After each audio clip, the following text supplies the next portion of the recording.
able to identify that how come some part of the economy or the country or some people are earning substantially, fat pocket. I mean, enormous amount of money. Newspapers, drink this, made and everything, and the generality of the masses are on peanuts. So, do you think the executive is going to look? They know what's going on, but there's nobody to influence.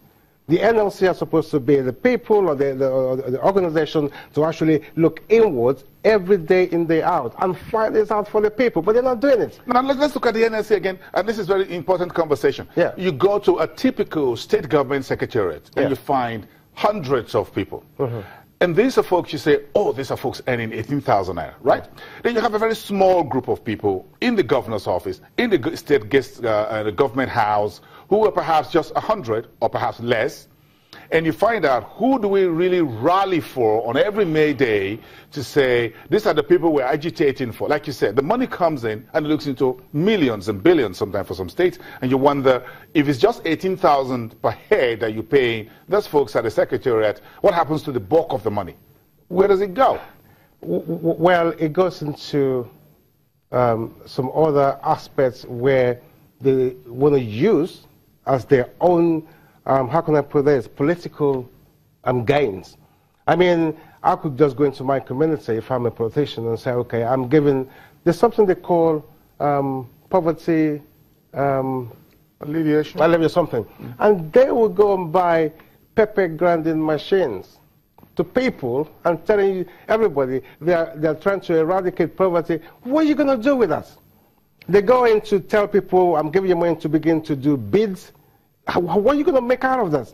When you're supposed to use the fund to go train people to acquire skills, okay? When you could actually bring up little small scale industry, factories into the community for them to employ people and, I mean, bring out products and services, and you're now giving them peanuts. You see, they're not using those funds for the purpose they're supposed to use them for, okay? Increase people knowledge, education, skill acquisition, bring in jobs, even if they're small scales. I mean, it's go round the country, you will create jobs, for goodness sake. But they don't do that. And also, when we're talking about corruption, right? You go to the civil service and you see massive number of people and you think, are these people, like what you said, living on the 18,000? Majority, 98% of all those people have other businesses they do. And some of them go touting around the people that comes into the secretariat to do businesses. So they get some peanuts money here and there to sustain themselves because they know that 18,000 can take them anywhere. So they have all the means to actually make money. They steal, they do this, they sell that, they do businesses. Most of them have other businesses. So they come in the morning, they sign in, they resume to work, they go out to do their businesses. So, I mean, so when you see a bunch of them in there, the 18,000 is not sustainable, so that they don't live on that. Even in developed countries, developed economies such as Britain, the conversation has moved from minimum wage to living wage. Yeah. Do you think 56,000 is a living wage? Again, I'll question that. What are the evidences? What's indices? How did they analyze to get to that point of 56? Does that equate to the level of inflation? Yeah, because that's going to bring you about 1,200 naira per day on average if you try to extrapolate it. So that's about 1,200 naira per day or so for a month. Okay. Now, if I live in somewhere like Opik, which is after Magodo, where we are now, and I work somewhere in like Ajawa State, or the airport, to and fro, it will cost me 900 naira. That's just transportation. No feeding or anything else. So how does that justify that 56,000? When I'm going to spend all that money on transportation, I'm not talking about feeding, I'm not talking about maintenance and some other things. And if I'm a family man, then how would that sustain me?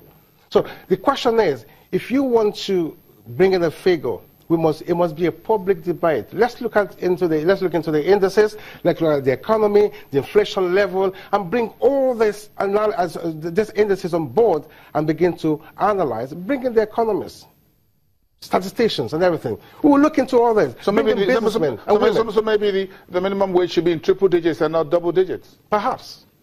Perhaps. Perhaps. Now, this is part of what this editorial says this morning, Yeah.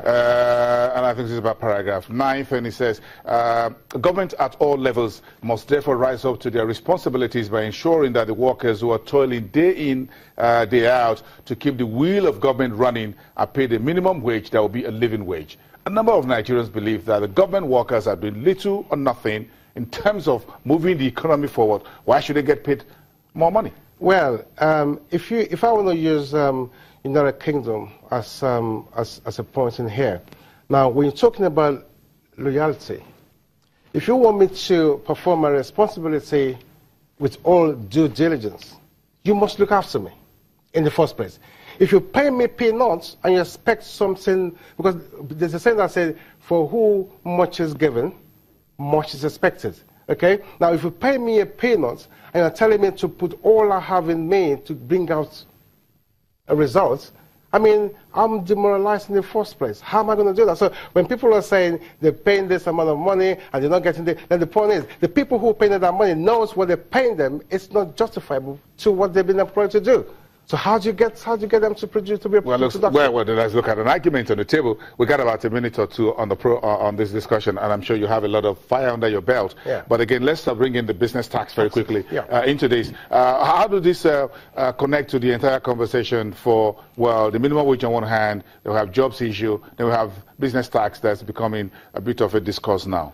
Right. Now, I'm a businessman as well. I run business in the UK and I run business here in the country as well. And I try to bring both together and see how does this, because Nigeria, there's no doubt that a huge number of businesses are not paying tax in this country. But the question is this. Now, if you want me to pay tax, which is by law I have to pay tax. Now, there are responsibilities and duties that the government are supposed to provide to me as a businessman. That's the question. That's a question, isn't it? Yeah, I'm going to give you the answer as well. No. You're going to come back next time and provide us an answer to that. Right. Thank you. Time is up. Oh, okay. I apologize. Not a problem. Okay, you're just warming up. I know. Michael Adele, who is a management consultant, he will be back in the next couple of days to talk us through the business side. Let's take a break. We'll be back to talk to the energy market.